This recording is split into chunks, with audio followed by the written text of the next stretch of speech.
Well, let's talk about the International Atomic Energy Agency then, because their board of governors, behind closed doors, has voted in favor of a resolution declaring Iran in breach of its non-proliferation obligations.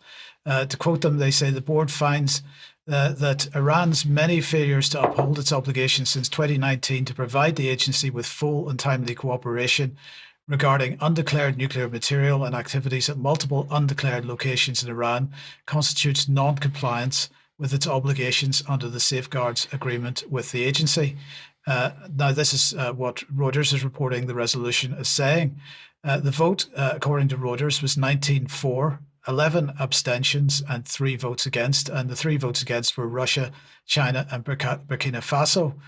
Now, this, Patrick, to me is fascinating because we know that the Organization for Prohibition of Chemical Weapons has been completely co-opted by Western regimes to promote Western narratives, as highlighted in Piers Robinson's series of articles on the UK Column website. And the first question that I have for you is, has the IAEA gone the same way then? It does appear, and there's actually evidence for this. University of Tehran, Professor Mohammed Marandi, who's actually on the JCPOA Iran nuclear deal media advisory team for the Iranian government in Vienna, he had something to say about this. There was an intelligence leak, Mike, a few days before this. Huge leak. Iran had got a hold of a bunch of material taken from Israeli intelligence somehow and have made bits of it public.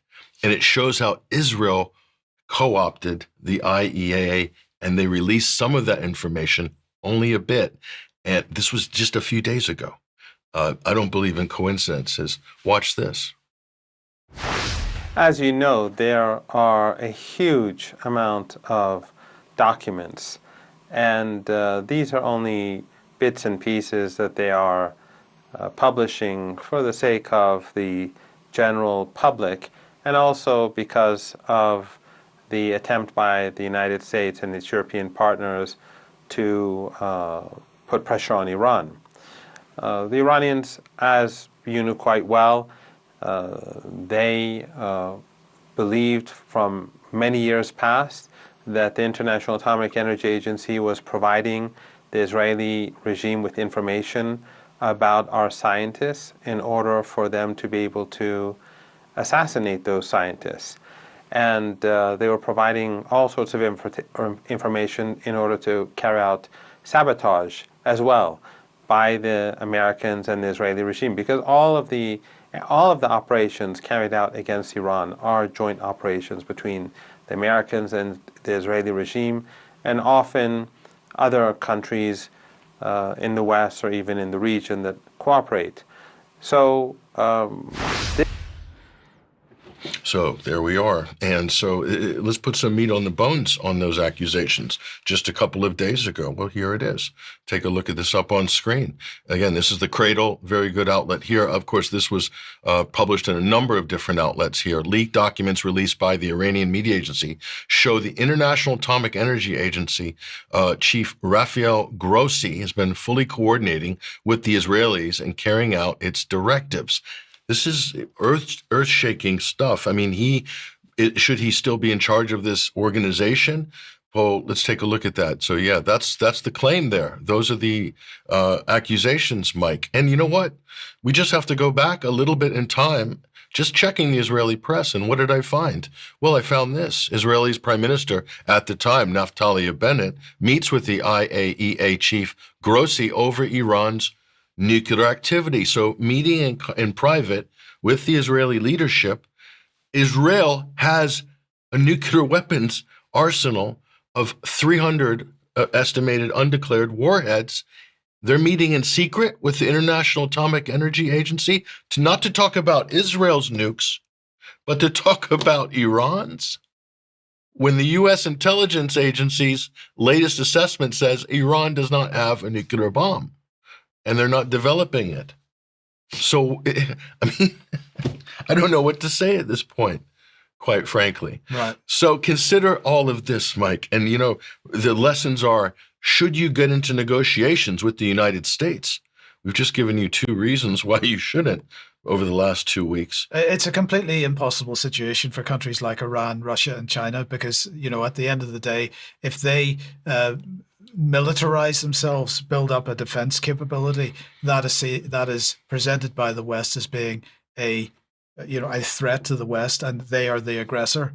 On the other hand, if they sit back and do nothing, they just get bombed. So, what are they supposed to do? It's an impossible situation for them. You can make the argument that Iran should have acquired a nuclear weapon 10 years ago, 15 years ago, but bit the bullet back then, and when the United States was mired in Iraq, and perhaps we wouldn't be even having this conversation right now, right? Quite frankly. So here's for the Russians. So Russia Day was just yesterday. Take a look at this up on screen. There he is, Marco Rubio, Secretary of State. And what did he have to say?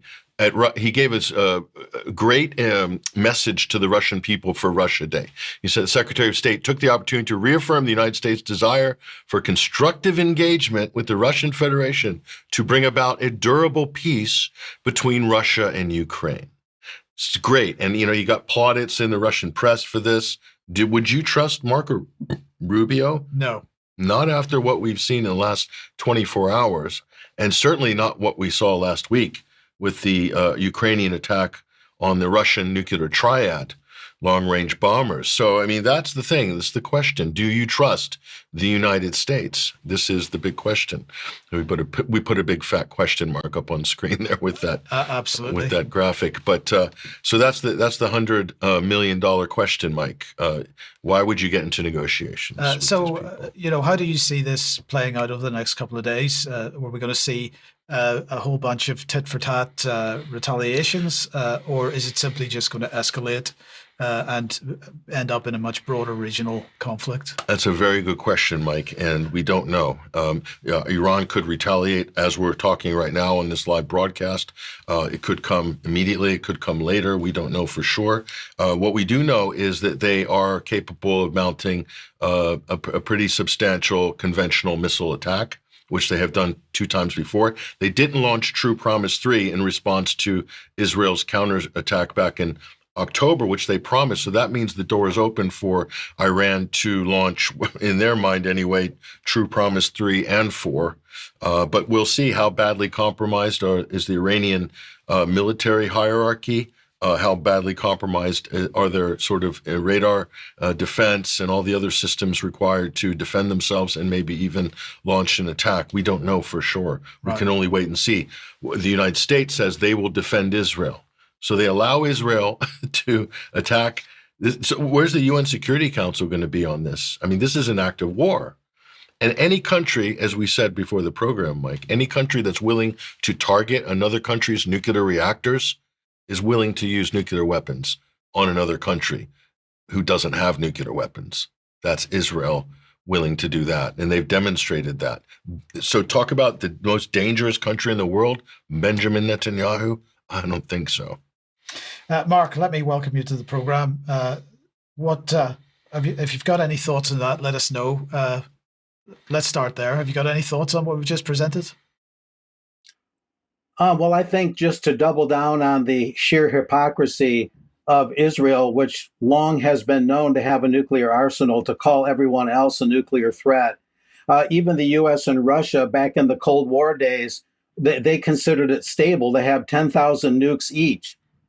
There was a balance of power, and that was considered acceptable. And Iran can't even develop one. Even if they had one weapon, they would have a sovereign right to develop that. But evidently, they don't have such weapons. So I would just leave it at that. Okay, thank you, Mark. Now, of course,